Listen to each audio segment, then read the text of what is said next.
Well, the aftershock of George Floyd's death continues to reverberate here in Europe, and today it's led to new policing reform.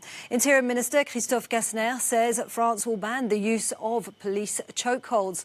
Well, thousands were on the streets in major cities across the continent on Saturday and Sunday. Rome held its first major rally, and London and Madrid, people joined protests outside the American embassy.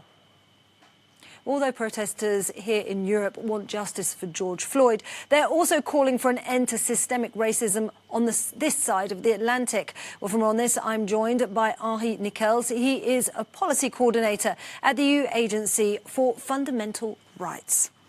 Good evening. Many thanks for joining us on Euronews tonight. Well, let's just look at the question of police brutality first. And if we look to the situation in Europe, how does it compare, let's say, to the US? Good evening. In terms of how it compares to the US, it's difficult to say. What we can say is that many people that we have interviewed in research we have done with persons of African descent have experienced some form of profiling by the police when they were stopped. Some of them also report having been victims of violence from the police. The numbers are quite small, but they are significant still.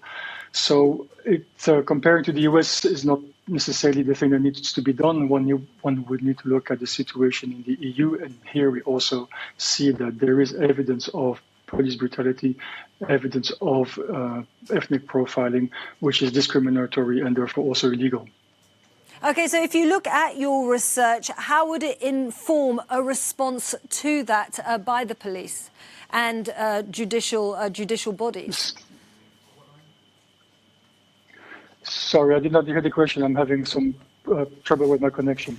No problem. Let's try again. I was saying, if we look at at your research and what's come out of it, how would it inform a response to this in terms of the police and the judiciary in informing those?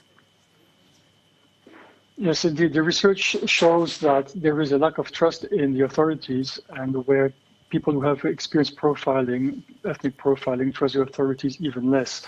So this in itself is a lesson that the law enforcement authorities can take in their stead. And we actually work with law enforcement authorities and national authorities with those findings to ensure that they actually do policing in a way that respects fundamental rights.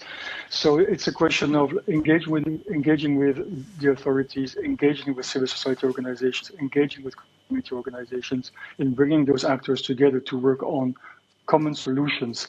And we find that this works quite well in many contexts, and that there is this dialogue between community organizations and law enforcement authorities needs to continue. OK, and if it needs to continue and if it needs to actually progress to be made, there has to be a reporting of acts of racism, both in terms of harassment and violence. But in your opinion, is it possible to ascertain how far, to what extent these acts, I suppose, are not reported and how then that impacts the situation? Our research consistently and clearly shows that most acts are not reported for a number of reasons. Many people say that they do not report incidents of discrimination or racism that they experience because they feel nothing will happen as a result, or because it happens all the time, and also some proportion because they don't trust the police.